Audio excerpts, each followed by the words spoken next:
காங்கிரஸ் மூத்த தலைவர் கமல்நாத் தன்னுடைய மகனுடன் பாஜகவில் இணைய உள்ளதாக செய்திகள் வெளியான வண்ணம் உள்ளன. அவர் டெல்லியில் முகாமிட்டிருப்பது இந்த தகவல்களுக்கு வலு சேர்த்துள்ளது.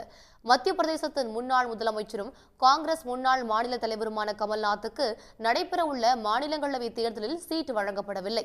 கடந்த ஆண்டு இறுதியில் நடைபெற்ற சட்டப்பேரவை தேர்தலில் அடைந்த தோல்விக்கு பின்னர் டிசம்பர் 16ஆம் தேதி மாநில தலைவர் பதவியிலிருந்தும் கமல்நாத் ஓரங்கட்டப்பட்டார். இதனால் அதிருப்தியில் இருந்து வரும் அவர் பாஜகவில் இணைந்து மாநிலங்களவை தேர்தலில் போட்டியிட இருப்பதாக தகவல்கள் வெளியாகியுள்ளன. தம்மை பற்றி வெளியாகும் செய்திகள் குறித்து விளக்கம் அளித்த கமல்நாத் வெளிப்படையாக எந்த மறுப்பையும் தெரிவிக்கவில்லை. எந்த பக்கம் சென்றாலும் சொல்லிவிட்டுதான் செல்வேன் என்று தாமரை இலை மேல் தண்ணீரை போன்ற விளக்கத்தை கமல்நாத் அளித்துள்ளார்.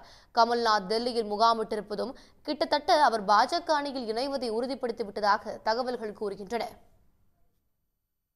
क्या बीजेपी ज्वाइन कर रहे हैं सर? अगर ऐसी कोई बात होगी, सबसे पहले मैं आप लोगों को ही कहूंगा, ये आप लोग कह रहे हैं, आप लोग एक्साइट हो रहे हैं।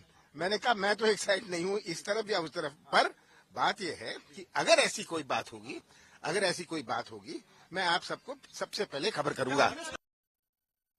கமல்நாத்தின் மகனும் மக்களவை எம்பியுமான நகுல்நாத் மற்றும் சில முன்னாள் இந்நாள் எம்பி மற்றும் எம்எல்ஏக்களும் கமல்நாத்துடன் பாஜகவுக்கு செல்ல இருப்பதாக தகவல் வெளியாகியுள்ளது.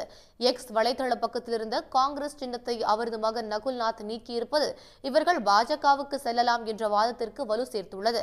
ஆனால் இந்திரா காந்தியின் மூன்றாவது மகனை போன்று கருதப்பட்ட கமல்நாத் பாஜகவுக்கு செல்ல வாய்ப்பு இல்லை என்று காங்கிரசின் மற்றொரு மூத்த தலைவர் திக்விஜய் சிங் நம்பிக்கை தெரிவித்துள்ளார். உடனுக்குடன் செய்திகளை தெரிந்து கொள்ள சன் நியூஸ் பெல் ஐகானை கிளிக் பண்ணுங்க.